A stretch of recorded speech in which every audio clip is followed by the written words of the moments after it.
ഈ ആഴ്ച ഹൗസിലെ ഒരാളെ പോലും ലാലേട്ടൻ വെറുതെ വിട്ടിട്ടില്ല.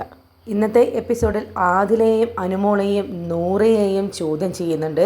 ബിഗ് ബോസിൻ്റെ വാണിംഗ് കിട്ടിയിട്ടും എന്തിനാണ് നിങ്ങൾ ഡ്രസ്സിംഗ് റൂമിൽ ഒരുമിച്ച് കയറുന്നത്, ഒരുമിച്ച് 3 പേരും എന്തിനാണ് ഡ്രസ്സ് മാറുന്നത് എന്ന് ചോദിക്കുന്നുണ്ട്.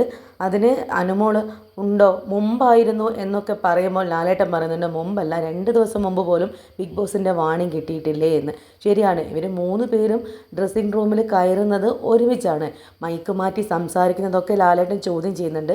നിവിന് നല്ല രസകരമായ രീതിയിൽ അനുമോൾ എങ്ങനെയാണ് മൈക്ക് മാറ്റി സംസാരിക്കുന്നത് എന്ന് കാണിക്കുന്നുണ്ട്. അനുമോൾക്ക് ഒന്നും പറയാനില്ലായിരുന്നു. ഇനി ഈ കാര്യങ്ങൾ ആവർത്തിക്കരുത്, അതായത് ഡ്രസ്സിംഗ് റൂമിൽ 3 പേരും കയറേണ്ട ആവശ്യമില്ല, അതുപോലെ മൈക്ക് മാറ്റി സംസാരിക്കരുത് എന്ന് ലാലേട്ടൻ വാണിംഗ് കൊടുത്തിട്ടുണ്ട്. ബിഗ് ബോസും നേരത്തെ കൊടുത്തതാണ്. ഇനി ആവർത്തിച്ച് കഴിഞ്ഞാൽ ഇനി ഒരു പക്ഷേ എന്തെങ്കിലും നടപടികളൊക്കെ ഉണ്ടാകും എന്ന രീതിയിലൊക്കെ സംസാരിച്ചിട്ടുണ്ട്. പുറത്തെ കാര്യമായാലും അകത്തെ കാര്യമായാലും മൈക്ക് മാറ്റി സംസാരിക്കേണ്ട ആവശ്യമൊന്നും ആ ഹൗസിലില്ല. അതുപോലും ആ ഹൗസിലുള്ള മറ്റുള്ളവർ നോട്ട് ചെയ്യുന്നുണ്ട് എന്നതാണ് കാര്യം. അപ്പോൾ മറ്റൊരു വീഡിയോ ആയിട്ട് കാണാം.